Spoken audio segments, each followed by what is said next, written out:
Pria yang satu ini seperti tak pernah kehabisan energi, selalu berteriak menyuarakan kebaikan. Erwin Moron, demikian publik mengenalnya. Namanya pernah menggetarkan belantika musik Indonesia. Kini Erwin mencoba berdiri menjadi jembatan antara musisi senior dan generasi muda. Dia bilang, yang tua harus bersedia menurunkan ego, sementara yang muda harus belajar dari kebijaksanaan generasi pendahulu. Ikuti podcast kami bersama Erwin Moron dengan judul Menurunkan Ego Gapai Level Berikutnya.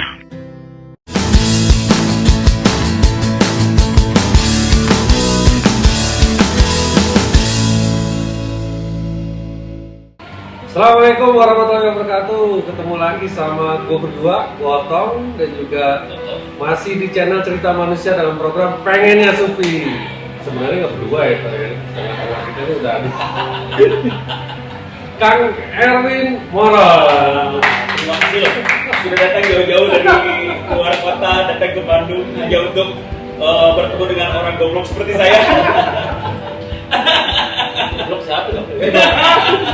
Dia kalau Ini nengoknya kemana tadi? awal-awal biar bercanda dulu saya. Kang Erwin Moron udah diterima. iya. Apa namanya ini? Kita selaku tamu profesional, jadi harus diterima dengan baik. Oh, harus dong. Makanya kita sediain semuanya. Katanya mau datang ke sini, oke, siapin dia tempat atau segala macam, oke. Alhamdulillah. Akhirnya kita bisa ngobrol lebih nyaman. Siap. Saya ini sama Kang Erwin sebenarnya udah pernah ketemu dong. Iya. Cuma beda ruangan lahir. Iya. Baru ketemu lagi. Dan beda tahun ya. Kang Erwin, Ya. apa ya? Klasik lah ya. Maksudnya Kang Erwin dulu kan sangat aktif dan masyarakat tahu bahwa Kang Erwin adalah vokalis band Dr. Pian. Siapa yang akan tahu Dr. Pian? Ntar gue berdiri dulu ya, bentar ya. Biar asik. Iya. Soalnya kan kalau nongol lebih asik. Ya, Semua orangnya. Kan yang gue penasaran tuh sampai detik ini gue nggak tahu Dr. Pian itu apa. Dokter PM. Dokter PM itu sebenarnya inisial dari nama masing-masing personil. D-nya Dan, kayak Dewa dulu. Oh. Kalau Dewa kan Dani, Erwin, Wawan, Andra. Kalau Dokter PM Dani, Ronald, Pierre, Marsal. Oh. Ya, D-nya Dani, R-nya Ronald, P-nya Pierre, vokalis pertama sebelum gue. Jadi waktu itu ada troubles sebelum mau rilis, akhirnya buka audisi dan buka gue gitu. M-nya Marsal. Nah, karena P-nya kalau diganti E kan nggak asik jadi dokter EM. P-nya harus tetap tuh. Jadi akhirnya gue dipanggil Pak E. Panggil Pak E. Pak Erwin jadinya, karena waktu itu dulu gue udah punya anak satu, yang lain belum. Akhirnya terjawab sudah. Itu sebenarnya. Bukan dokter malam, bukan dokter malam, dokter enggak. Bukan dokter penyakit menular, bukan juga. Itu nih. Orang udah tanya. Nah ini kan apa namanya? 90-an kita tahu ya musisi termasuk Dr. Pian juga menghiasi apa ya? Pada saat itu remote televisi lah ya, jadi media dan radio. Ya. Sekarang ini kan sudah coba di tangan gitu kan. Sudah bergeser ini. Dan kalau Erwin juga udah bergeser kayaknya. Bergeser, usia bergeser berdua, menambah dan uban juga sudah mulai muncul. Sudah mulai turun ke bawah ya. Ke bawah. Dulu masih gagah-gagahnya, perut juga masih sispek-sispeknya, sekarang udah habis semua. Jadi jangan mengidolakan saya seperti dulu. Idolakan saya seperti sekarang saja lah yang ada gitu. Nah itu nanggapin apa ya? Itu tadi ya, jadi pergeseran tadi cara apa dan penerimaan saya secara pribadi saya bisa nanggapin perubahan itu untuk untuk apa nih? Untuk musik ya? Untuk musik. Ya sebenarnya gini, mau tidak mau pergeseran ini disetting ya. Mau tidak mau pergeseran ini disetting oleh pebisnis yang lebih luas. Jadi mau tidak mau juga kita harus mengikuti itu. Jadi Indonesia dulu zaman analog masih kaset dan CD, distributor banyak, sekarang harus mengorbankan distributor mati gara-gara digital. Ya itu sebenarnya mau tidak mau juga jadi perubahan besar dan settingan itu tuh pasti akan ada yang dirugikan. Kalau ngomong dirugikan pasti ada yang dirugikan ya. Salah satunya adalah produsen sebagai distributor atau toko kaset kan hancur. Iya. Semua terus pada akhirnya musik pun akan berubah mindsetnya si musik itu sendiri, dari mulai analog akhirnya pitanya juga nggak dipakai lagi. Iya. Dari alatnya juga nggak bisa pakai alat yang manual lagi, harus alat yang serba digital. Sampai ke otak-otak kita sendiri juga merubah cara bisnis, cara berbuat lagu, genre dan lain-lain juga akan berubah total. Nah, mau tidak mau pergeseran ini sendiri kan jatuhnya kita tuh tidak membentuk pasar secara industri sendiri. Kita masih berkaca sama luar kan, mau tidak mau. Ya nggak? Ada Sony dari luar. Ada Warner dari luar. Ada siapa lagi? Aquarius dari luar. Kita nggak bisa bikin satu label dengan sistem sendiri, mencetak CD sendiri, kecuali indie. Ini ngomong indie sama mainstream kan beda sistem. Nah ini kan saya ngomongin mainstream. Pergeseran ini yang akhirnya kemungkinan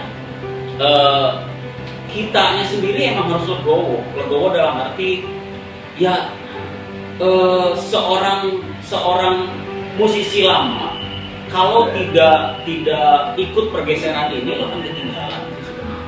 Jadi mau tidak mau ya lu bermain musik sekarang udah harus ikutin zaman, tapi punten ya jangan terbawa arus oleh zamannya itu, zaman yang sekarang, ngerti nggak? Karena dari yang lama itu, gue contoh nih, mental saya kalau enggak dididik zaman dulu mungkin lembek. Sekarang terjadi, tapi karena dulu itu ada pengaruh pressure, ada pengaruh persaingan yang ketat, ada gesekan-gesekan yang karya-karya itu benar-benar kita harus kolaboratif dengan media, kolaboratif dengan industrinya, dengan harus bentuk pasar yang bagus, fanbase harus bener. Ya itu tuh sebenarnya cara penguatan sistem yang akhirnya ini di saat sekarang kita lihat mana ada dari digital ini mereka membuat sebuah karya yang benar-benar harus dengan pressure yang kencang.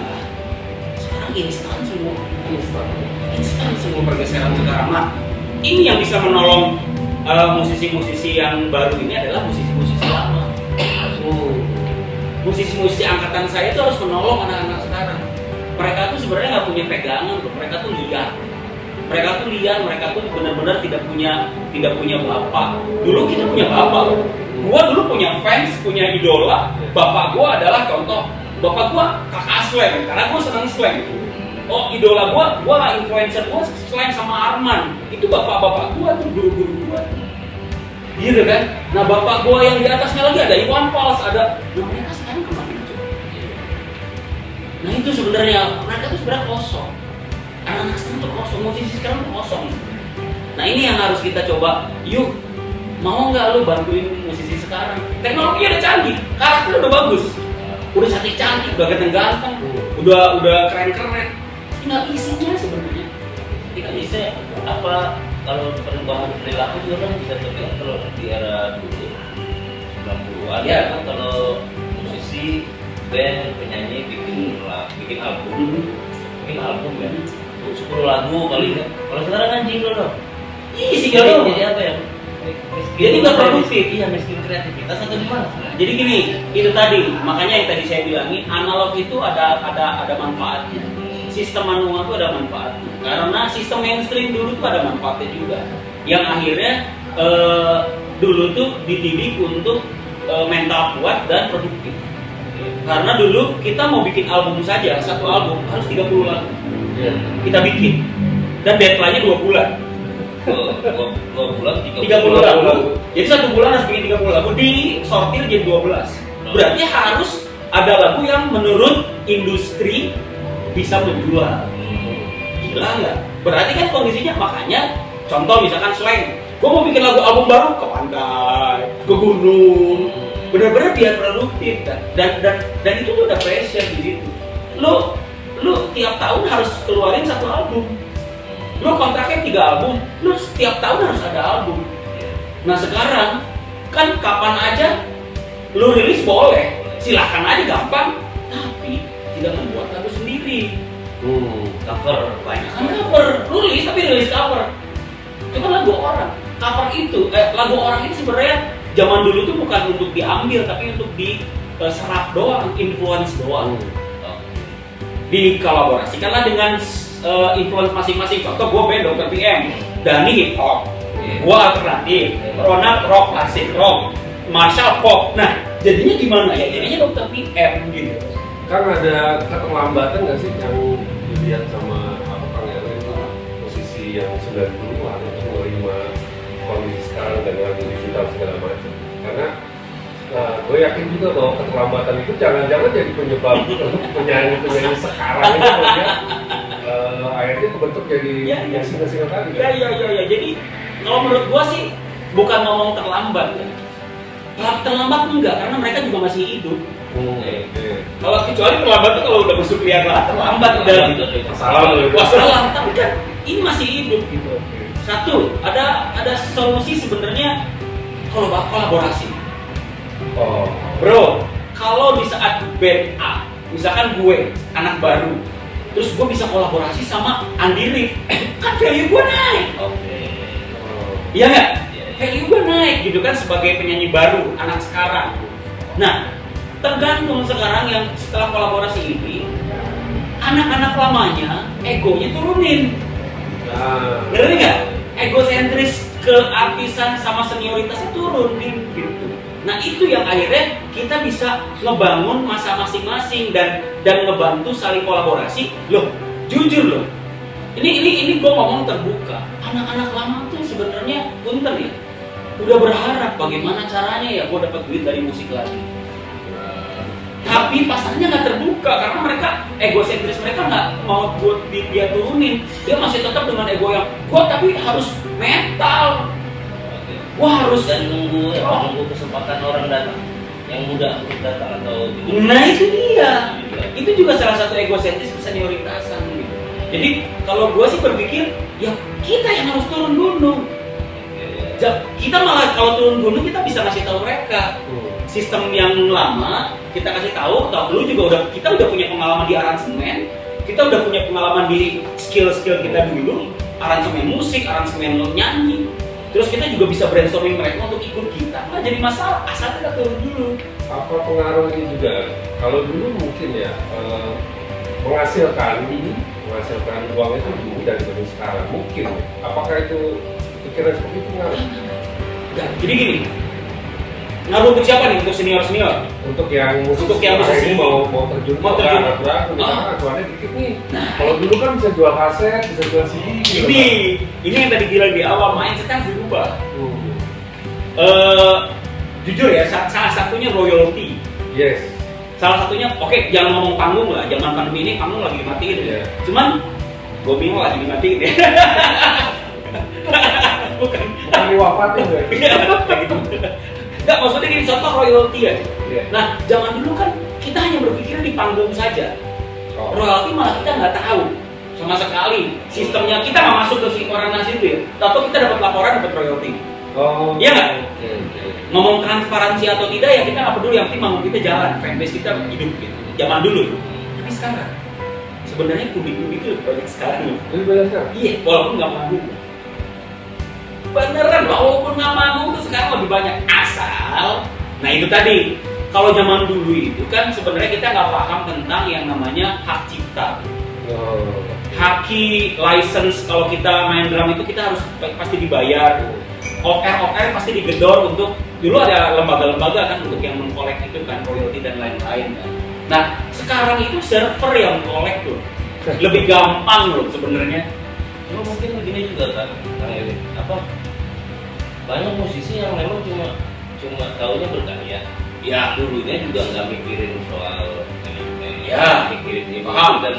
dan pada akhirnya banyak gua harus bikin sendiri, Ya. harus manage sendiri, ini sendiri, kan makin sulit itu untuk turun gunung kan? Iya. Makin sulit untuk turunin ego dan apa gua kalau hire orang gua lagi nggak ada duit kan, makin pusing kan? Ada kata-kata yang sering gua bilang dari diri gua sendiri. Gua butuh duit. Gua musisi, gua butuh duit dari musik. Gua harus kolaborasi. Itu kuncinya satu-satunya. Kuncinya itu, gua harus kolaborasi dengan anak-anak sekarang, dengan sistem yang dijalanin sekarang. Kalau lu berpikir lu butuh duit, lu diam, dulu ngerasa diri lu senior, lu nggak akan dapat duit sampai kapanpun. Jadi lebih baik lu datengin orang-orang yang menurut kita ini mereka menghasilkan nih, ini mereka menghasilkan, ini menghasilkan gitu. Lu kolaborasi dengan kesenioran lu pasti diterima. Siapa yang nggak mau nerima Andi Rif? Siapa yang nggak mau nerima Erwin Dr. PM lah? Siapa yang nggak mau nerima siapa kayak yang Kita aja masih bisa diterima di sini tuh. Enggak, kan maksudnya itu tuh jadi nama besar kita tuh jadi value loh. Iya. Tapi caranya nurunin ego supaya maksudnya gimana kan? Supaya biar apa kan gue senior turun ke bawah ini gimana rasanya ya? Sebenarnya itu balik lagi satu ke mental. Kan kalau dalam istilah itu kan apa post power syndrome. Post power syndrome. Tapi ya itu tadi, lu itu kan balik lagi ke mental. Mental mereka masing-masing satu. Kalau mental mereka istilahnya apa namanya masih senior tapi mereka butuh duit, itu kalau menurut saya lu menghambat diri lu sendiri. Butuh duit tapi mental lu masih senior, itu masih menghambat diri lu sendiri. Banyaklah pengalaman di situ ya. Senioritas bisa digoreng. Emang senioritas bisa jadi duit? Bisa digoreng kan enggak? Enggak kan musik itu rotasi. Anak muda lebih ganteng, lebih muda, lagunya bagus, ya mereka jualan akhirnya. Ya kita kelewat, kita kegeser, kita kesikat sama mereka gitu. Kan kalau fenomena cover ya, suaranya bagus. Ya. Secara ibaratnya, secara value dia bisa menjual. Ya. Sebenarnya itu kan sebenarnya kalau yang apa ya, cover itu kan nunggu yang seniornya dulu sebenarnya, ya kan, Ya. bantu gua dong, Iya. gitu kan, secara mungkin Harusnya kayak ada konektivitas. harusnya ada kan? konektivitas. Dan itu gua rasa itu jadi kalau menurut gua ya kasarnya adalah sebenarnya tamparan buat teman-teman yang udah duluan. Yes, betul. Nah, itu nggak apa. Jadi gini, di cover sama orang yang muda, terus lu nggak dapat apa-apa, kan lu tampar, Nah, bener nggak? iya. Lu akan cuma dongkol doang, Betul. iya nggak? Karena komen aja. Makanya Anji pinter. Oh iya. Anji pinter, Anji tuh daftarin karyanya dia ke publishing YouTube. Jadi lu di cover apapun dia dapat bagian. Nah sekarang yang terjadi sama banyak kawan-kawan yang sudah paham memang yang mau turun ya, yang nggak mau turun ya wayahnya, kalau bahasa Sunda wayahna, atau emang resiko mereka pada akhirnya kalau lu nggak mau turun dengan egosentris yang kuat itu. Nah sebenarnya tamparan kecil ini nih sebenarnya. Di luar negeri, punten ya, di luar negeri ada satu band, gue nggak tahu bandnya apa. Dia cover lagunya si artisnya yang udah senior dan bagus banget. Si artis senior ini mau featuring loh sama yang nge-cover. Oke. Iya. Itu luar negeri udah begitu, kenapa kita enggak? Lu misalkan contoh, gue di cover nih Dr. PM sama band Jogja misalkan, band atau band mana gitu. Ya gue lihat, oh ini asik nih, gue bisa kabarin dia dong. Mendingan yang nyanyinya gue. Iya. Yuk kita bikin satu konten yang nyanyi gue. Tapi lagunya udah gue daftarin dulu. Iya, aman ini. Iya. Iya. Nah sekarang yang akan gue lakukan di Bandung seperti itu. Oke. Gue bisa kolaborasi dengan yang lain, dengan pemain penyanyi muda. Yuk kita lagu dulu, gue kolaborasi bareng Erwin Moron. Tapi daftarin dulu di Musiku 1, namanya ada satu label digital. Dimasukin biar akhirnya gue nyanyi pun diposting di situ. Gue dapat pundi-pundinya juga. Gue mau contohin tuh ke para senior, ke para orangnya mungkin yang belum senior masih udah banyak yang jalan, tapi ada yang belum, yang masih ngedumel aja gue gak dapet apa-apa. Ya salah itu sebenarnya. Kan gini juga kan ini apa namanya, dulu di industri musik itu kita mau menembus ke situ, mungkin Kang Eri juga punya pengalaman sendiri. Iya. Bagaimana mau menembus industri musik. Iya. Sulit Ya. apa segala macam. Nah ini kan bikin ego. Ada orang yang bikin Iya, egonya musik itu makin udah ada tinggi. lu. Nah, ada orang yang egonya makin tinggi, ada orang yang akhirnya belajar dari pengalaman ini dan mau berbagi ke orang. Ya, kan ada. Muaranya kan itu aja muaranya. Mentalnya cuma itu doang gua. Dan kenapa yang ini egonya makin tinggi? Kenapa ada itu yang mau berbagi kayak Bang Ewin ini kan mau berbagi nih gitu. Ya jadi kondisinya ya itu tadi balik lagi ke mental, balik lagi ke gua. Gua itu merasa intinya gini. Bermusik itu sama kita berburu. Bermusik itu Sama dengan berburu. Kalau kita sudah dapat ilmunya, kan ilmu profesional. Kan gini, gua masuk ke dokter TM itu kan lewat audisi dari nol. Nah, gua berburu tuh. Tujuan gua nggak mau jadi artis. Gua pengen berburu ke 3 orang yang senior. Gimana sih main musik atau di industri profesional seperti apa? Nah, tapi balik lagi ke mentalnya orang-orang ya. Kalau gua pribadi tuh gua datang ke sana, gua dididik sama orang tua dulu tuh jangan lupa sama produksi itu jangan lupa sama rumah dulu. Rumah asal lu. Dan jangan lupa kalau udah tinggi saat lu di bawah itu dibiasain sama orang tua dulu. Seperti itu dicecernya seperti itu. Nah, itu tuh gue terus nempel tuh dari kecil udah diomongin begitu tuh. Akhirnya di saat gue masuk ke ruang-ruang profesional atau ke industri yang sama yang lebih besar lagi, gue kemarin tuh gue ambilin ilmunya deh semua. Nanti gue bisa balik ke Bandung untuk gue share. Nah, cuman pas gue datang ke sana, punten ya, brainstorming dari kanan kiri itu banyak banget untuk tidak pulang. Untuk tidak pulang tuh banyak banget. Ya dari job, ya dari duit, ya dari keartisan, ya dari habit, ya dari apapun itu ya. Nah, kalau mental kita nggak kuat, tidak dari orang tua yang mendidik kita kuat untuk bisa pulang, ya kalau biasanya. Tapi karena orang tua mendidik gua untuk balik lu, kalau udah kaya lu balik lu. Kalau luar biasanya mah, Kang Ewin dulu sebelum ke Jakarta dia ngomong dulu sama ibunya. Kita restu. Juga minta tolong. Kita restu dan minta duit. Kita restu terus duit. Yang bikin dia sejauh apapun bertemu. Iya. Dia ingat.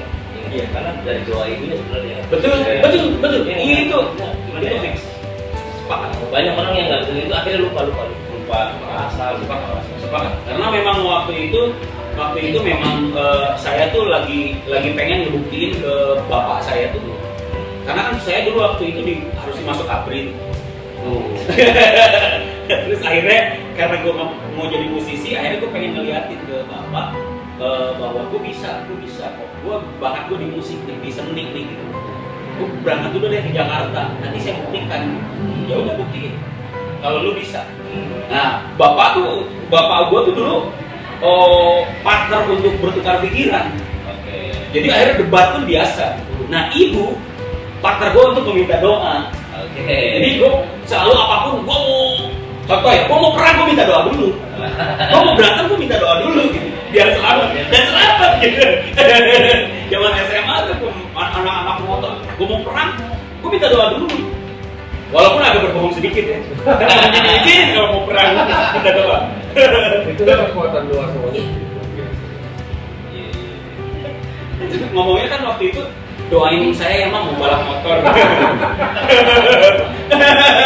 Padahal balik dari balap motor ribut biasanya. Ini balap motor dulu kan? Iya, balap motor dulu. Setelah itu ribut ya nggak apa-apa.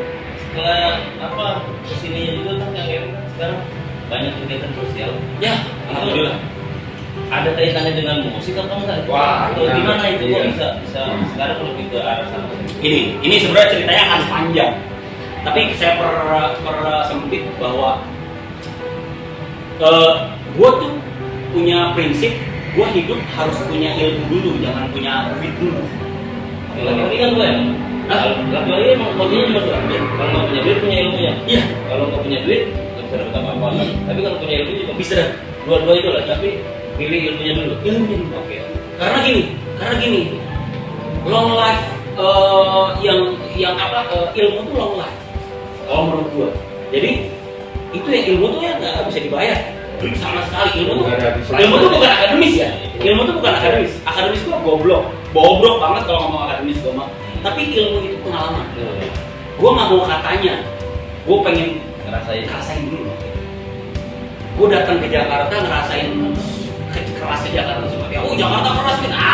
Gue rasain dulu kerasnya seperti apa. Ya udah gue datengin ke sana dulu, ternyata betul. Tapi karena mental gue pengen dapat ilmu banyak dan akhirnya menyusul lah gitu kan, itu efek, duit itu efek kan. Akhirnya setelah gue sukses ya duitnya efek. Gue dapat duit efek, gue dapat kenalan efek, gue dapat keartisan efek gitu. Nah, gue dapetin itu dulu, baru akhirnya kan gue dapat bank, gue punya bank ilmu banyak banget yang gue bisa share. Efeknya duitnya ya gue kasih ke keluarga gue waktu itu. Jadi gue nggak mikirin duit itu untuk jadi usaha waktu itu nggak. Karena tujuannya nyari ilmu. Nyari ilmu dulu. Nah dari situ yang akhirnya membuat apa ya, sistemnya berjalan, sistem hidup gue berjalan. Mau gue dimanapun, gue nggak nyari duit dulu, tapi nyari ilmunya dulu. Contoh berbagi itu gue baru rasain 2 tahun ini. 2 tahun ini? 2 tahun ini pas pandemi. Oh, iya. Oke. Karena gue balik dari Jakarta, udah nggak ada job, udah nggak ada apapun. Waktu itu reunian dokter Piam nggak jadi, harus tur karena ada lockdown, akhirnya tidak jalan. Wah gila nih, gue harus gimana ya? Gue harus balik dulu. Akhirnya aset gue jual semua. Gue nggak mau ke Jakarta dulu deh, udah. Yang di Jakarta maksudnya? Iya di Jakarta aset gue jual semua. Balik Bandung. Aset dari seorang Erwin Moron ke artisannya gue jual, gue hapus. Itu kan bagian dari menurunkan ego juga. Iya. Ya, itu Melepas kepemilikan ya? Iya, kepemilikan. Gue jual asetnya semua. dan itu juga kan ya dari orang tuanya bilang balik. Iya. Balik berkait. Saling berkali-kali. Jadi gue balik. Nah, gue balik dulu. Jadi sebelumnya balik waktu pandemi pun gue sempet balik juga. Tapi gue baliknya masih 50%. Waktu gue stroke sebelah. Karena kecapean, karena gue cari terus ilmu, efeknya dari duit itu ganggu ilmu gue. Jadi akhirnya gue terus ngambilin kontrak, ya badan gue nggak terima. Badan kita kan alam juga. Perbatasan. Gue ajarin terus sampah kan, capek. Akhirnya jadi sakit kan. Nah itu, tapi masih 50%. Setelah sembuh kan gue masih egonya masih ada untuk nyari duit, nyari ilmu. Nah disitulah akhirnya lama-kelamaan pandemi ini sebenarnya ada berkah buat gue untuk lu habisin ego lu pulang. Akhirnya gue pulang, 100% gue pulang. Jadi gue jualin semua aset gue, mau dari alat, mau apa segala macam, lu pakai aja deh, gue mau balik gitu. Lu jalanin aja, lu ngasih duit ke gue cuma apa-apa, itu jalan aja sana deh. Gitu. Yang penting gue balik cuma bawa badan doang, cuma bawa ATM doang, gue balik, gue diem. Ini mau kemana arahnya? Arahnya mau kemana nih si settingan ini? Gue settingan gue cari dulu nih. Ini nyetingnya kemana nih? Oh kesini, oke. Gue bikin strategi waktu itu di masa pandemi. Tapi nggak ada efek, maksudnya gini kan? Adakah maksudnya sekarang kan ngelihat bahwa teman-teman ya entah itu artis atau yang beruang Ya, berbagi, ya, ya. itu jadi pengaruh juga nggak? Kalau menurut gua di masa sekarang mau sultan kayak mau artis kayak mau apa, lu mau disebut ria kayak mau disebut apa nggak peduli. Sekarang jangan dipedulikan itu. Lu berbagi ya berbagi, lu berbuat baik. Tidak bisa digeserkan berbuat baik itu menjadi berbuat perbuatan jahat dan perbuatan ria kalau menurut gua. Tapi menurut gua adalah ini inspirasi. Walaupun dibungkus dengan Nggak peduli mau Baim, mau Raffi Ahmad kayak, mau Crazy Rich kayak gitu. Gue nggak peduli. Tapi di saat lu berbuat baik saja. Cukup tagline-nya berbuat baik, dia bisa dirubah. Berbuat baik. Jangan ditambahin apa-apa. Jangan berbuat baik untuk ini, nggak boleh ditambah-tambah. Nggak boleh ditambah-tambah. Kalau menurut gue berbuat baik, versinya beda tapi porsinya berbeda. Jadi contoh, ada satu orang bertanya ke orang kaya, terus nggak diekspos perbuatan baik dia. Buat dia tanya, lu kenapa sih berbuat baik terus sampai miliaran, sampai ratusan juta ngasih ke orang-orang, terus lu nggak diekspos? Lu gila, lu hebat. Kata dia apa? Gua nggak hebat. Gua biasa aja karena gua kaya. Kan gua punya, gua kaya, gua berbagi ya. Gua kaya kok. Yang hebat itu adalah orang miskin berbagi. Berbagi penderitaan. Berbagi. Orang butuh tapi berbagi. Iya. Ini zaman waktu kemarin itu, gue jual semuanya. Itu istri gimana? Waktu memutuskan jual, gimana? Istri gimana? Pengertiannya gimana ngasih pengertian itu? Istri itu yang penting gue pulang. Pulang aja udah untung deh. Oh iya, gimana? nanti gua pulang. Lo mau nggak bikin kegiatan apapun di Bandung, gua setujuin, gua dukung. Yang penting lu balik. Apalagi gua berbuatan yang begini. Istri gua sama gua tuh kayak surga sama neraka dulu Pak. Pas gua jalan tuh, istri gua udah oh surga, oh neraka lo. Orang itu udah bilang surga neraka tuh gue. Jangan dulu ya. Tapi kan gue juga pengen nyomotin surganya dia sedikit lah. Iya. Sedikit aja. Gue mau deh gitu. Ya makanya dia dukung. Perbuatan baik gue yang ini tuh didukung 100%. Pada akhirnya, wah seneng banget. Akhirnya gue ketok palu kemarin ke bini gue. Bu, kan panggilannya Ambu. Bu, gue udah dapet nih hasilnya dari berbagi ini. Hasilnya apa? Isi hati gue.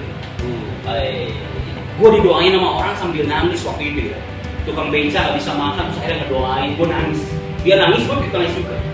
Dari dulu zaman gue terkenal gak pernah ada yang doain gue. Karena gue ada. Waktu itu. Jadi ya. Sekarang nih, gue kosongin dulu.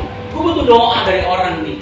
Untuk apa? Ya gue nggak mikir juga untuk wah nanti gue berbagi akan ada rezeki kapan, nggak perlu. Gue Masang loteri juga. kayak masang lotre kayak judi juga dong itu. Tuhan itu bukan badan judi, tapi gue tetap gue kasih terus gue butuh doa karena gue butuh isi nih. Gue didoain ibu gue tuh isinya kenceng banget pak waktu itu ya. Wah gue didoain ibu gue semangat gue kenceng. Itu yang bikin gue semangat akhirnya berbagi sampai sekarang tuh karena doa orang-orang yang dikasih. Mau itu akhirnya orang itu punya duit terus gue dikasih roti, terima kasih ya semoga laku ya rotinya. Padahal orang itu pakai mobil. Itu doa mau dari siapapun doa aja udah menurut gue gitu. Tanpa disadari sama Tanpa yang disadari. ucap. Iya. Apalagi orang yang butuh, yang belum pernah ngerasain roti, yang belum pernah ngerasain makanan yang bagus, terus kita kasih di masa yang itu, yang di setting mereka lagi butuh banget gitu di razia perut lapar itu. Gila, itu benar-benar gue terpuruk di situ Pak. Anjing gue gak ada apa-apanya kemarin ya waktu gue jadi artis. Karena gue lupa sama mereka. Pandemi ini berarti termasuk apa ya? Pelajaran untuk semua orang. Untuk semua orang mau terima mau tidak ya. Tapi kalau buat gue pelajaran baik dan pelajaran buruk sih gue. Ada dua pelajaran yang gue terima dari situ. Pelajaran baiknya itu tadi. Gue akhirnya bisa berbuat baik sama orang dan bisa menurunkan egonya 100% dari diri gue untuk akhirnya berbagi ke orang dan sampai sekarang gue ketok palu bahwa gue akan berbagi semua itu. Ketok palu tuh kemarin sama bini gue. Gue mau berbagi, mau gue nyanyi pun bikin lagunya untuk manusia semua. Apapun itu, mau gue bisnis apapun untuk manusia semua, nggak peduli. Mau gue dicap apapun, peduli amat. Yang penting gue untuk manusia, udah maju terus. Nah, nilai buruknya adalah kita jangan seperti mereka loh yang berbisnis di bidang ini. Kalau menurut gue, karena ini udah disetting bahwa ini bisnis, as a business, gue nggak peduli lu oh enggak lo ini beneran loh, nggak peduli gue udah tahu strateginya kok. Yang nggak peduli ya terserah gitu. Ya ini mah cuma bahasa diri gue nggak ngomorin orang, iya kan? Kalau yang ngomorin orang kan ya sekarang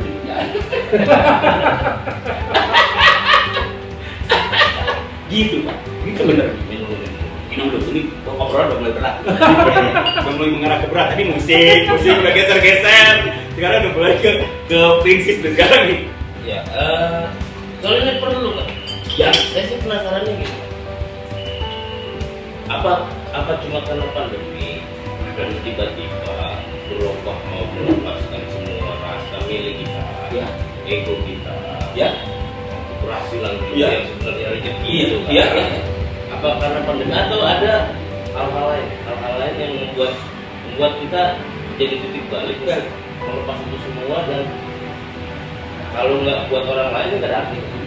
Momennya pandemi. Kalau buat gue momennya pandemi. Kalau buat gue momennya pandemi. Gue balik, gue berbagi, gue akhirnya tahu orang-orang yang belum gue kenal. Gue ketemu sama orang-orang yang baru yang akhirnya karena gue belajar dari berbagi. Gue ketemu orang yang berbagi sudah duluan sebelum gue juga berbagi. Itu kan momen bertindak. Ya, pemikiran pasti sudah ada sejak beberapa tahun. Nggak mungkin langsung ujuk-ujuk. Begitu Pak, saya nggak percaya loh. Iya, itu kesurupan apa kalau kayak gitu. Jangan-jangan harus ada proses. Sebenarnya ada proses. Gini konsepnya tuh gini. Gua dari gua istilahnya terbang di wilayah yang nyaman. Gue ditarik, ini ngomongnya agak sedikit rada gila. Gue ditarik ke wilayah budaya. Ada. Enggak, yes. Gue ditarik digeser tahun 2010. Gue tahu-tahu nanya ke nyokap gue karena di dalam tulisannya istilahnya ada beberapa buku silsilah keluarga, ada prah di situ. Ada jiwa praja. Nenek gue disebut Nyimas. Berarti kan bukan orang sembarangan. Gue tanya dulu ke nyokap gue, kenapa kok ada belakangnya jiwa praja? Emang kita turunan apa? Dari situ tuh, kan itu kita nggak tahu. Kok nanya begitu? Nyokap gue aja kaget. Kok nanya begitu? Nggak tahu. Saya pengen tahu aja. Itu timbul aja. Karena gue aja baca literatur, terus akhirnya gue baca silsilah keluarga, kok ada ini mirip gitu, kok ada jiwa praja. Ini siapa? Ini keturunan apa? Dari mana? Gini, nyokap gue ngasih tahu, bla bla bla bla. Coba tanya ke paman gue. Akhirnya gue datang paman gue, nanya bla bla bla bla. Itu sebelum gue mikir berbagi, Pak. Wah, gue lagi gaya gagah-gagahnya waktu itu. Gue tanya, terus gue tanya juga waktu itu ke Mas Kang Budi Darto, karena dia tahu silsilah kan. Gue tanya juga, gue dibawa masuk lah ke ruangan dia, dikasih silsilah. Oh, kamu tuh kesini, arahnya pasti ke barat, ke daerah Kulon. Ya, daerah Kulon, berarti turunannya turun ke Kulon. Oh, tapi gue nggak tahu gimana kok akhirnya gue bisa masuk ke Kulon. Gue nggak tahu, gue bodoh banget masalah budaya. Nggak lama dari situ, ini unpredictable. Tahu-tahu nggak lama dari situ gue ditelepon sama PH di Jakarta untuk, Win, mau nggak jadi aktor di film silat? Iya. Oh, itu udah ceritanya. Iya kan? Silat kan gua nggak bisa silat. Iya. Itu akhirnya, yang paling unbreakable adalah gini. Bisa lah kayaknya. Kok lu tahu? Lu nggak bisa. Karena di Facebook gue nggak pernah dipoto pakai ikat. Nggak pernah dipakai foto pakai ikat Sunda, tapi di Facebook gua ada foto pakai ikat Sunda. Anjing, gua di fotonya kapan? Gua aja nggak bisa. Unpredictable. Gua langsung mikir, waduh, ini kayaknya ada masalah nih, gua bilang. Ya udah deh, gua nggak usah ngomongin ini. Gua juga takut nih. Gua penakut waktu itu. Ayo, gua datang ke Jakarta deh. Gua datang ke Jakarta, bla bla. Ikatnya waktu itu ikat Banten lagi. Di foto itu biru Baduy. Gue pakai ikat itu katanya. Kok gitu? Pas ditanya, coba gue kayak gue dari ke Jakarta datang nih, coba gue tahu Facebook gue. Lu tahu kan Facebook gue tahu? Mana foto? Nggak ada foto gue. Kan Zilia apa? Kesel kan? Ya udah deh, udah masa ngomong itu. Ayo, gue bilang. Tapi ada yang ngajarin nggak silatnya? Ada. Ya udah, yuk berangkatlah ke satu tempat namanya Kasatuan Cipta Gelar di Halimun. Gunung Halimun, ada adat di sana. Oh, datang syutingnya ternyata di sana. Waktu itu kan masih belum ada keputusan Banten dan Sukabumi kan, masih Banten dulu kan. Mau ngobrol sama Abah Awas. Abah Ugi, anaknya. Itu kan waktu itu belum, udah nggak ada Abah udah beliau. Nah, terus anaknya Abah Ugi. Akhirnya ketemu sama, di situ juga gua ketemu sama teman gua lama. Kan Yoyo Gaspana itu ketemu di sana dan udah lama banget waktu gue SMA ketemu dia. Loh, kok ada di sini? Dari situlah gue belajar yang namanya sengketa di sawah, terasering, filosofi terasering, filosofi memberi. Dari situ ya? Yes, gunung air paling atasnya dari mana? Kan nggak ada awalnya, tapi mereka ngasih ke bawah terus sampai akhirnya kita juga berbahagia. Dari situ triggernya, tapi gue nggak kapan gue mau mulai. Yang penting tahu dulu ya. Gue bertugas 4 tahun bolak-balik ke sana dengan tugas tra. Dari situ dulu trackingnya sukses, tugas tra, barulah ke pandemi. Ada 3 tahap. Tapi kayak ada yang maksudnya gitu, ada yang ngebuka semua ya? Ih, karena akhirnya dari situ udah gue dibukain kunci, pelan-pelan. Kunci. Dan berkesimpulan akhirnya baliklah ke awal manusia sesungguhnya adalah memberi. Yang tidak sesungguhnya, lu kaya tidak sesungguhnya, lu hidup tidak sesungguhnya, bisa meninggal, bisa mati, tapi memberi, beramal sesungguhnya. Itu sebenarnya. Itu yang disebut tabungan sebenarnya. Kalau bahasa yang terlalu berat kan agak berat juga, gue nggak bisa bahasanya. Tapi minimal bahasa yang dimengerti lah seperti itu. Ngeri. Perjalanan, gue jadi karena gue nak nyarinya ilmu, jadi kasih ilmu terus. Tapi emang dorongan tadi, dorongan Kang Erwin itu kan nyarinya itu tuh. Iya, dorongan dari awalnya itu nggak ada. Sampai kepikiran untuk mau buka, wah itu tadi. Iya. Karena pengen ilmu gue. Tiba-tiba ada foto-fotonya mana? Gitu kan. Kan gue nggak pernah pakai inget, baru sekarang gue bisa. Setelah gue 1 tahun di sana. Itu diajarin kan gitu. Tapi kan ya itulah. Maksudnya karena gue udah ingin cari ilmu, itu yang gue cari sampai sekarang. Sekarang apa yang lagi dilakukan selain tadi lapar ya? Aja lapar. Ya, terus lapar. Ya. Sekarang lagi apa nih? Program berbaginya berbagi uang kan? Berbagi bukan berbagi apa lah yang sekarang yang Kalau gue nggak punya. Ini tuh gue nggak punya uang. Motor pun gue dikasih sekarang. bagi uang gue lagi nungguin pagi ya. Motor pun gue dikasih baru kemarin tuh dari donatur. Oke, jadi gini.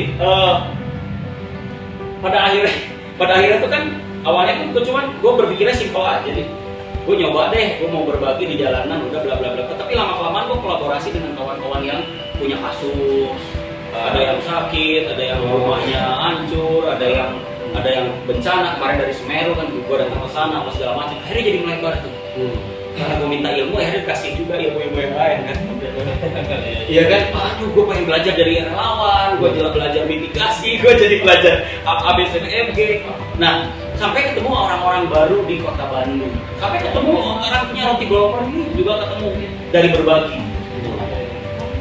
Teman-teman yang lama gak ketemu dari berbagi. Mereka udah pada sukses dan mereka juga pengen berbagi gue.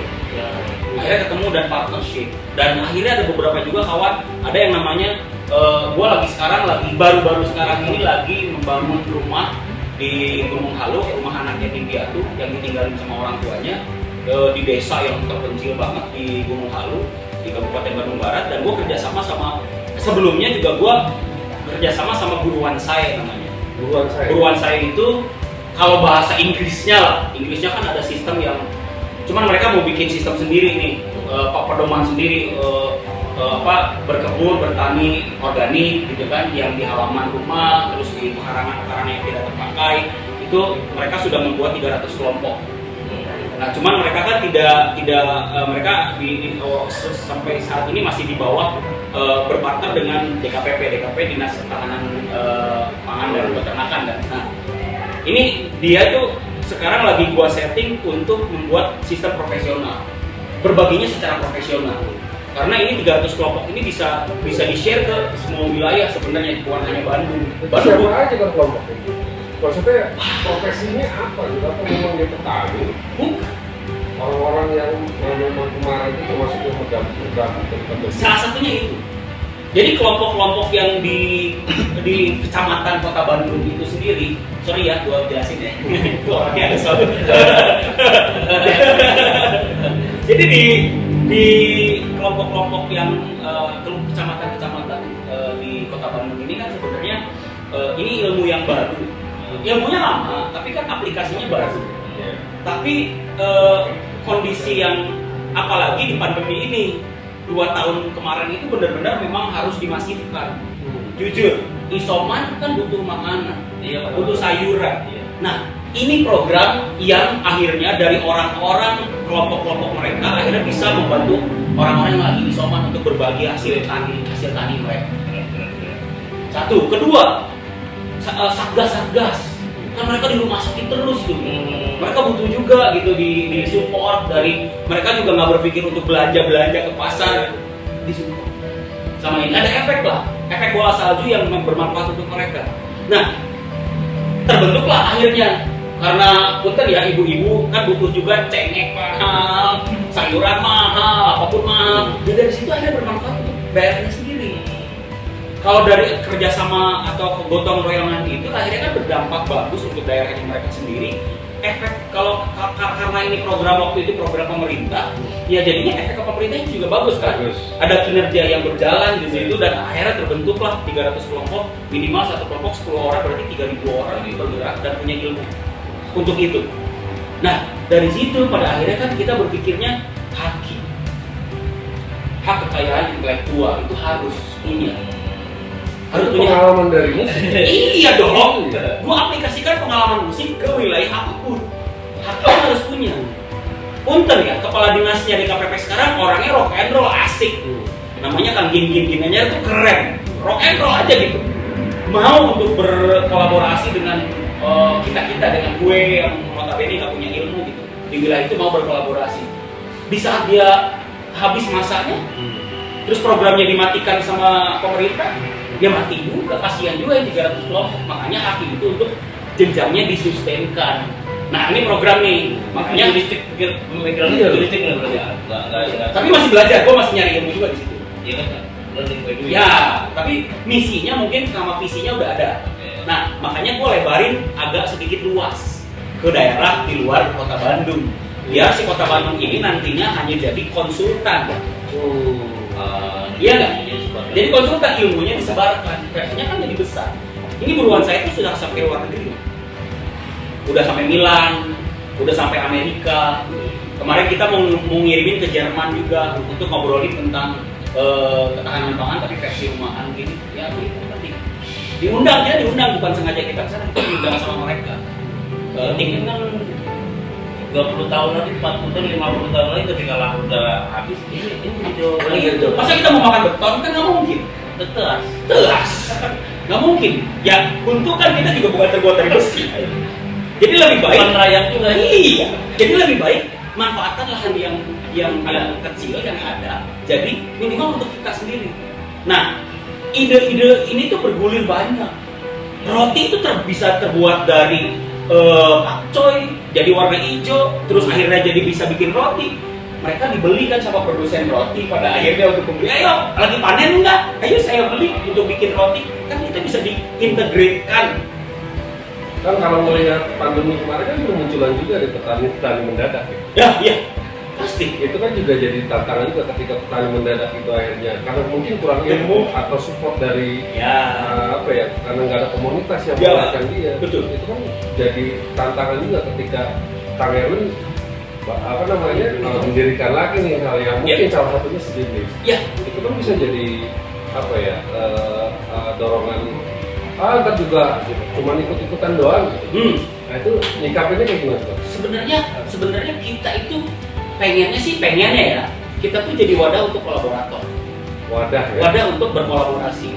Buruan saya ini sendiri juga kan hanya di kota Bandung. Nah tapi kan sebenarnya yang bertindak ini tuh banyak banget, yang bertindak yang sama tuh banyak banget. Cuman pengembangannya kalau mereka kan hanya urban farming saja. Tapi kalau kita kan ke peternakan nantinya terus ada ke kreatif, si buruan saya itu nantinya ke perfilman. Kita juga mau bikin exposure untuk para petani. Petani-petani bola kita exposure. Tapi intinya dari buruan saya dulu kan 300 episode tuh lumayan, 300 kelompok. Berarti kan 300 episode. Udah habis itu kan kita bisa lempar ke kelompok lain untuk kita exposure dari mereka. Nah makanya kita mau bikin dokumenter series tuh si buruan saya ini. Jadi buruan saya itu hanya jadi sebuah wadah besar, trigger besar kan yang mengembangkan urban farming, apa yang petani muda tuh banyak banget sebenarnya di luar dari buruan saya ini. Tapi tidak ada penamaan besar yang akhirnya mengkolek mereka. Nah kita tuh berpikir untuk mengkolek mereka tuh versinya apa, exposure aja dulu. Itu milenial atau udah X? Milenial ke zilenial. Ya milenial ke zilenial Mau mereka mau. karena pengaruh Bukan pengaruh gua. Jadi di tempat mereka ini gini. Jadi di salah satu tempat contoh di buruan saya yang ada di Cibogor, itu mereka ada yang namanya edu wisata. Jadi di sekolah-sekolah anak-anak kecil SMP, SD, SMA itu mereka diajarin itu. Jadi kan mereka juga tertantang untuk bercocok tanam, ternyata asik ya. Jadi pemahaman awalnya sudah ada ya. Sudah ada basic edu wisata. Makanya mereka mau mudahkan gitu. Nah dan sekarang saya lagi berubah, fashion petani harus lebih keren. Ya nggak? Harus pakai topi boys Iya. harus pakai baju yang pakai breadcom. Ya kenapa enggak? Itu juga harus pakai speedo. Iya. Loh, di luar negeri tuh jeans jadi kalangannya petani kan? Iya, kenapa kita enggak? Planet. Iya, planet dari Kita ikut-ikut pakai di sini. Iya, padahal itu jadinya tren buat Bandana. Iya. Padahal kalau maksudnya Iya. Lifestyle-nya dia kita orang dapat di kota. Bisa kan? Untuk anak-anak sekarang. tanpa kita sadari ya, kalau waktu kita mungkin kecil dulu adalah kalau disuruh gambar itu pasti ada salah. Iya, mau tidak mau. Tidak mau. Kan doktrinnya yang dilihat sama mereka dulu kan cuma sawah. Salah. Sama gunung, sama matahari, dan burung-burung. Nah, Contoh. kan petani ini sebenarnya kalau di luar negeri itu jadi apa ya, profesi yang ideal. Sangat. Di Indonesia kan agraria, negara agraris. Kenapa tidak Terus di sini? kemudian sebenarnya bukannya telat ya, dulu mungkin pernah ya. Nah untuk menyakitkan milenial yang baru ya katakanlah baru terjun di dunia yang nyata, kan mereka kan berpikir tentang angka. Yes. Untuk meyakinkan itu supaya ayo jadi petani itu gimana? Usahakan anak-anak muda mendapatkan uang dari petani. Asik kan? Contohnya, gue tuh mau bikin kompilasi album tentang alam dari musik ini, dari anak-anak muda sekarang gue kumpulin kompilasi album masuk ke kompilasi buruan saya. Buruan saya kan isinya petani semua. Lu dapat duit dari petani. Dari situ dulu. Oke, gue bikinin dokumenter series, bikin web series, bikinin apa kayak kompetisi apa segala macam. Tapi namanya buruan saya. Pokoknya yang Petani. Lu dapat duit dari situ. yang membentuk dan memperlihatkan kepada generasi milenial dan milenial Ya. bahwa petani menjadi urusan pekerjaan 3 besar palingnya.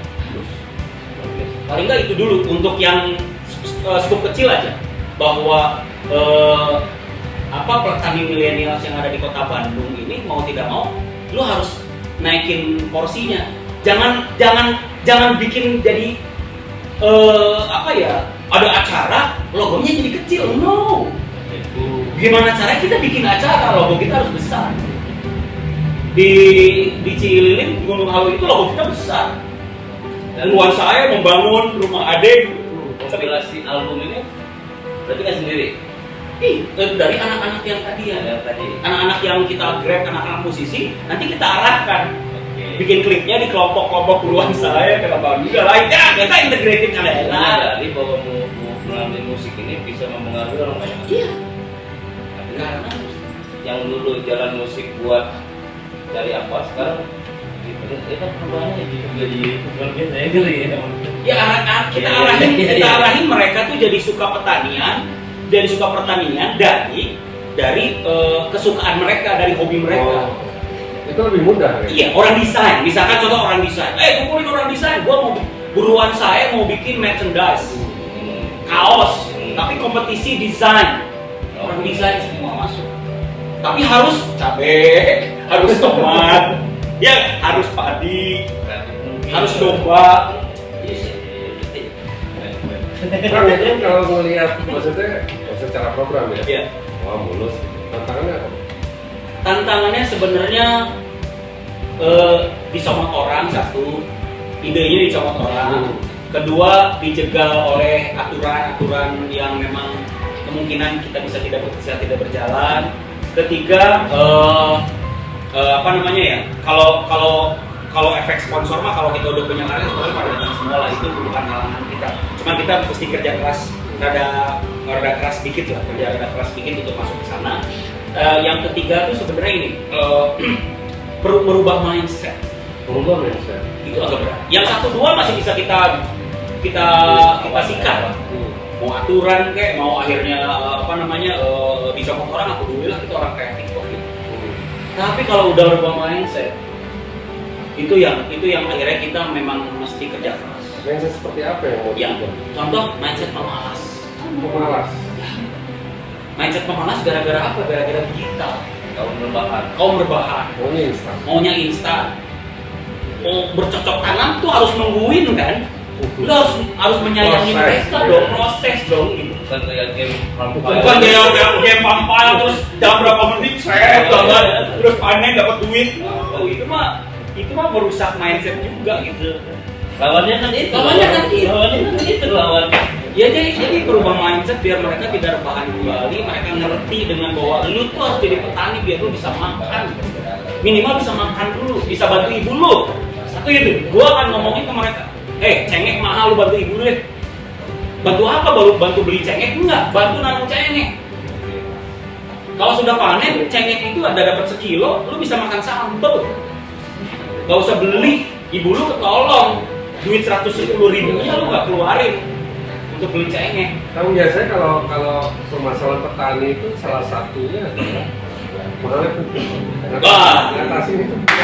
Ini gue seru nih kalau bahasan pupuk nih sama bibit ya. Iya, sama bibit. Apalagi kita dengar kemarin orang nemuin bibit baru kok ditangkap. Iya. Nah, itu kan jadi orang apa ngedownin lagi. Gue udah pinter belum? Gue udah pinter ya lumayan.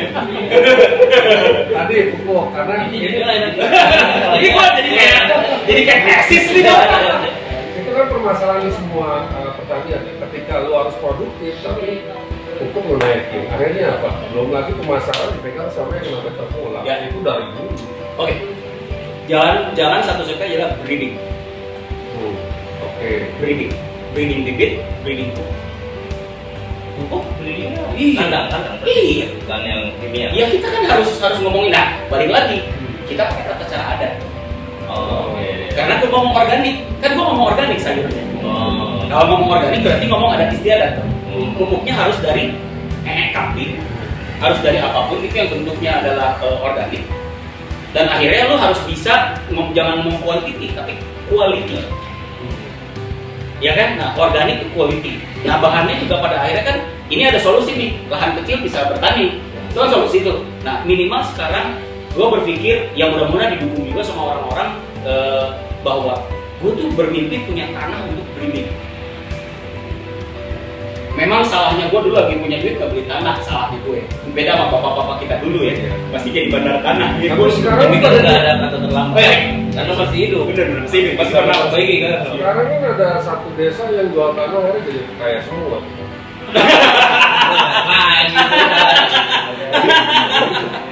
Aduh, itu sayang banget. Balik lagi pupuk ya. Karena apa ya?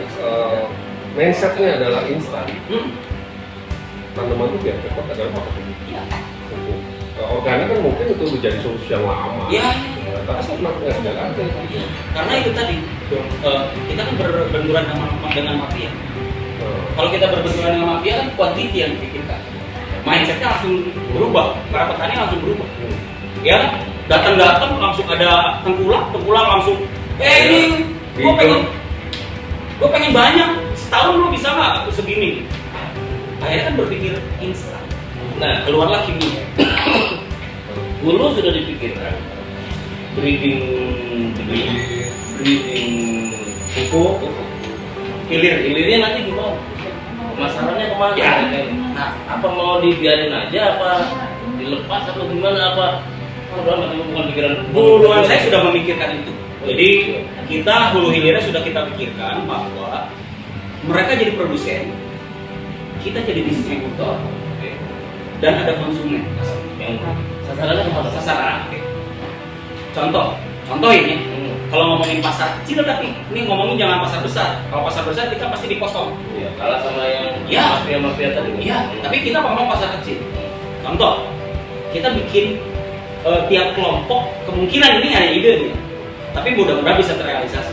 Tiap kelompok itu bikin pasar kecil di wilayah masing-masing. Setiap panen, mereka akan membuat pasar untuk kebutuhan pokok, kebutuhan warga di situ dengan harga lebih murah. Dari cengek 110 bisa jadi 50.000, hampir bodoh, itu keren banget. Tidak dimainkan oleh pasar kan. Nah, itu hanya ada di kita. Terus buruan saya sendiri, kita akan membeli, mengkolek hasil panen mereka untuk kita jual. Kita mau bikin buruan Saimat kecil, nggak usah kayak Cikmart yang gede tombol bisa dinom, susah. Kita lebih baik kecil-kecil dulu aja. Itu salah satu solusi juga. Nah, yang ketiga, kemungkinan kita akan kerjasama dengan produsen-produsen di luar dari yang kita pikirkan. Contoh roti. Base komunitas berarti ya. Base komunitas, base UMKM. Jadi UMKM yang akhirnya bisa membutuhkan, contoh, ada yang butuh cengeng nggak? Oh ternyata si UMKM-nya keripik yang harus pedas-pedas itu butuh daun cabai. Kita bikin daun cabai, kitanya sendiri bikin daun cabai dulu. Jadi kita ada yang jual bahan baku, ada yang jual bahan jadi yang sudah dikemas. Yang akhirnya kita jualan daun cabai ke mereka, tapi tanpa merek, yang harganya bisa murah. Yang mereknya juga ada, kan kita butuh modal juga kalau yang merek, packaging dan lain-lain. Tapi kalau yang bahan yang sudah jadi kering, ya tinggal jual curah, kan bisa.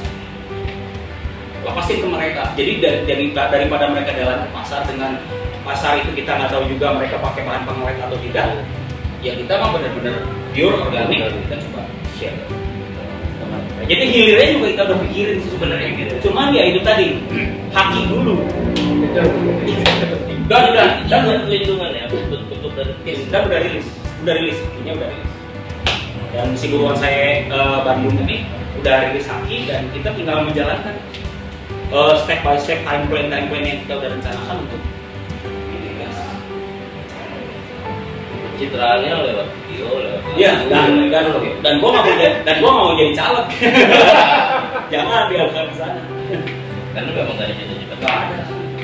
Banyak sih nantinya yang akan begitu, tapi gua nggak peduli lah. Lu mau gampang mah ada. Masa kalau boleh gua berewokan sama pakai bandana ini, ikut aja.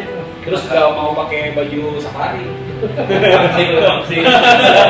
gua harus pakai baju yang ada brand clothing di Bandung. Baru mau jadi caleg gua. Kantornya begitu. Kan kalau itu kan program untuk pembinaan yang apa namanya bonsai tadi. Keburuan saya. Keburuan saya tadi. Ini kan akan ngefek ke yang di luar binaan, petani-petani yang memang ibaratnya sudah secara tradisional untuk pasar segala macam, mungkin akan jadi saingan. Kayaknya enggak. Karena kita versinya juga kecil. Enggak terlalu besar kayak yang mereka masif, kayak Bulog lah apa lah. Nggak masuk ke situ. Nggak, karena situ ini hanya apa? Kita ngambil pasarnya adalah pasar edukasi. Wow. Pasar edukasi bahwa kalian di halaman, yuk kita berkebun, kita bertani, kita beternak. Tapi versinya halaman kecil. Oke, ini halaman besar. Sampai ke luar negeri juga kan kemarin tadi saya bilang besar memang. Tapi kan kita nggak exposure mengalahkan mereka yang sudah masif bisnis. Jadi kita main kecil aja untuk menolong wilayah-wilayah yang grassroots. Grassroots aja, nggak ngomongin pasar yang cukong-cukong, nggak grassroots kan gitu ya. Dan secara makro kan juga kebutuhan sayur di kita kan belum semua terpenuhi sama produk kita sendiri. Ada yang impor, kedelai juga impor. artinya masih sangat terbuka. Ya permainan lah, hidup susah. Ya itu permainan, agak susah kalau lu Kayaknya waktu ya jadi caleg juga. enggak lah. Minimal ini ada solusi. Kita nggak akan mungkin ngehajar pasar, nggak mungkin. Tapi kita ngomongin adalah solutif yang kecil di arah grassroots dan edukasi untuk anak-anak muda. Itu aja dulu. Nyata-nyata aja. Itu aja dulu deh yang kita harus coba telurkan, pecahin telurnya. Gitu, dibalik itu kan kemanusiaannya berjalan juga, tapi regeneratifnya berjalan juga. Di saat mereka bisa masuk ke sini di wilayah mereka punya contoh jago fotografi, jago desain, kan mereka bisa bantu packaging untuk inkubasi. Ya. Karena kita kalau dari Wali Kota Bandung tuh gue sebenarnya. Kan program. Kan sekarang PLT. Ini tuh mulai kampanye. Anda itu. Aku bayana.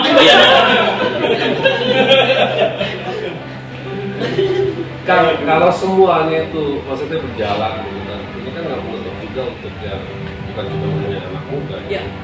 Ada beberapa kendala, salah satunya adalah pensiun apa yang ada kesana nggak? Ya, ini sekarang yang di buruan saya masih banyak mama dan pensiun kan. Ini. Iya, makanya kita lagi ngedorong anak mudanya. Oh, iya. Ini masih banyak anak keluarga, ibu-ibu, bapak-bapak dan pensiunan. Nah, inilah PR kita untuk menghajar generasi milenial dan Z. Itu dulu yang ini PR nih, time plan kita ke situ dulu sekarang. Nah, makanya yang ini tetap berjalan, yang sebagai konsultannya mereka-mereka yang udah pada senior. Nah, ini yang akhirnya kita angkat nanti yang para milenial itu di coach sama mereka. Jadi kita nggak capek, 3.000 orang kan bisa nge-coach mereka santai aja. Kita tinggal, ayo panggil, masuk, ayo masuk gitu. Kita tinggal ngomongin, videoin, hajar, pilih gua, yuk, videoin, investor, Oh, gitu. Sponsor, gitu. NGO, gitu. Contohnya udah ada Baleho aja kerja. Kerja nyata. Aduh, itu udah gitu. Ya kalau teriak aja. Udah begini.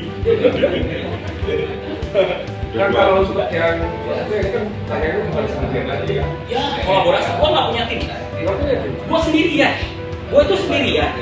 Yang gua itu sama buruan saya, ya. Gua bukan yang membuat buruan saya, bukan. Bukan. Yang udah ada berkolaborasi sama gue. Berarti gue juga kolaborasi sama mereka. Ini udah jalan mereka. Tapi mereka butuh gue secara pemikiran dan vision ke depan. Nah, jadi akhirnya mereka membutuhkan gue butuh mereka untuk menjalankan visi misinya. Oh, gue pikir udah, maksudnya itu baru semua gitu. Enggak, mereka udah lama. Tapi yang efektif bergerak itu kan 2 tahun kemarin. Efektifnya bergerak udah 2 tahun kemarin. Nah, programnya ini kan udah dari pemimpin sebelumnya juga. Cuman jalannya kan beda-beda. Tiap pemimpin kan beda nama. Nah, ini sekarang daripada dibedain nama lagi, pemimpinnya ganti, lebih baik gua ambil untuk gua haki, namanya tetap dipakai. Dan itu bisa jalan terus. Gitu, bro. Jadi gua sendirian, mendingan sendirian, jangan banyak orang. Ide gua nanti banyak debat-debat gak jadi-jadi. Jalan-jalan. Debat lagi, ada ide lagi, gak jalan-jalan. Lebih baik gua sendiri, gua punya porsi, mainin porsi gue. Nah, mereka punya porsi, mainin porsi lu. Bagi peran. Frekuensi berapa? Jalan. Sesantai itu sebenarnya. Sesimpel itu makanya. Jangan diomongin. Kalau di lapangan lah ya. Kalau di lapangan ya, gua harus turun juga. Harus berani lumpur-lumpuran juga sebenarnya. Ya, gitulah sebenarnya yang terjadi dari diri saya sekarang. Tapi apa namanya dari apa namanya itu kan pakai ini juga kan karena tadi ya karena dia tidak cari ilmu. Iya, betul. Itulah akhirnya ilmu yang didapat sama Kang Erwin itu pas banget memang ngomongnya sempat dikasih. Iya. Makanya bahasa gue tuh selalu mengambil dari bapak gue yang bilang atau guru ngaji gue waktu zaman kecil yang bilang ilmu gue ambil ilmu sebanyak-banyaknya, amalin kayak gitu kan, ilmu lu amalin gerakin Kalau itu gitu ya. Ilmu apa? woi Karena dulu ya. ya Presiden bisa nggak cuma wali kota? enggak, nanti di ini apa namanya, di kudeta.